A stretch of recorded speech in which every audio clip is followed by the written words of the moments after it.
What do I actually think the Seattle Seahawks fans need to do after we just lost to the Rams? Well, I think the most important thing is not to panic.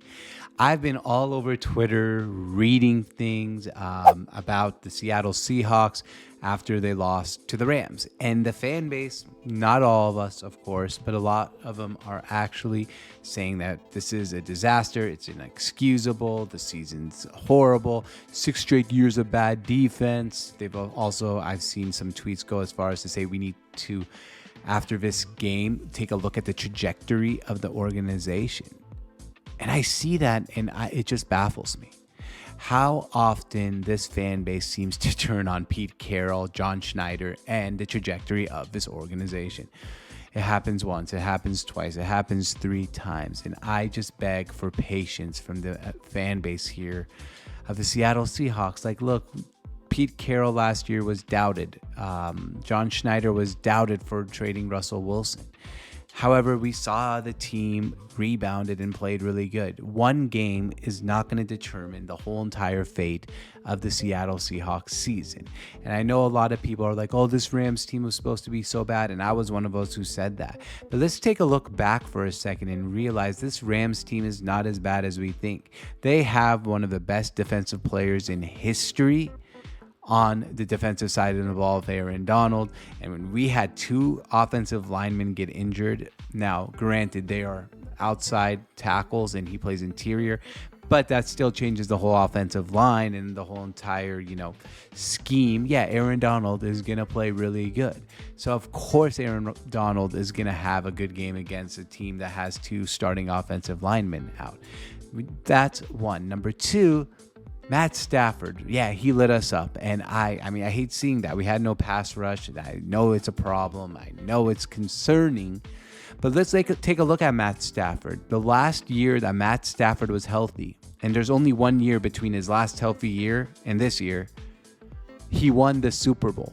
This guy is no joke. Matt Stafford is a top 10 quarterback in the NFL when healthy, and he looked really healthy. He looked like he was able to move in the pocket. Granted, the defense did not do its best job ever, but at the same time, I look at that and I have to say, I see that and I'm always wondering why are our fans just so upset about it? Here in general, my thing is all right, Matt Stafford did dice us up. I do have a concern with the defense because we can't get any pass rush, and it is frustrating. And one concern I do have is, I would have loved to have Jalen Carter on our defensive line. He would have really, really helped the defense this week. But in general, I feel like this is not a time to panic for Seattle Seahawks fans. And we said this on our podcast, Sports on Tap Seattle. You can find it here. Just click the home page here on YouTube. But the thing is, we need to take a deep breath. Even if we go to Detroit and lose and start off 0-2, this team will be playing after that. The Panthers, I think they're going to be a disaster. Bryce Young looked super small on the field the other day. And then we played the Giants on Monday Night Football, and we just saw what the Cowboys did to the Giants. The Giants and Daniel Jones might not be that good of a football team this year.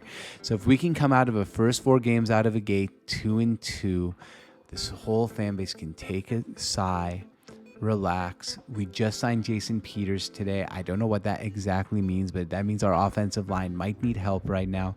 I know Jason Peters is retired and older, injury prone, but we do have some injury problems on the offensive line, so we have to fix it whatever we can.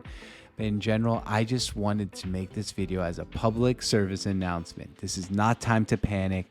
This is not time to question the trajectory of an organization.